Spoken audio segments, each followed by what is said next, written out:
همدان یکی از شهرهای غنی از تاریخ و فرهنگ در ایران است و جاذبه‌های تاریخی فراوانی دارد. در زیر چند مورد از جاذبه‌های تاریخی همدان را معرفی می‌کنم. 1. گنبد علویان. این بنا یکی از آثار مهم معماری سلجوقی در همدان است و به شکل 8 ضلعی طراحی شده است. 2. تاریخ نگار خرم‌آباد.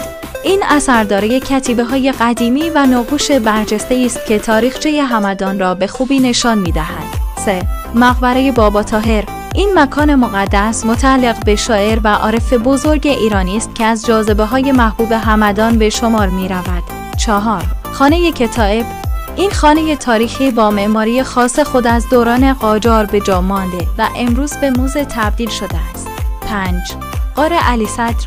اگرچه یک پدیده طبیعی است، اما غار علی صدر با قدمت جغرافیایی خود در تاریخ همدان اهمیت دارد و ذاتی تاریخی دارد. همچنین همدان به خاطر موقعیت جغرافیایی‌اش، فضای زیبا و طبیعی‌اش هم بسیار جذاب است. اگر سوال بیشتری دارید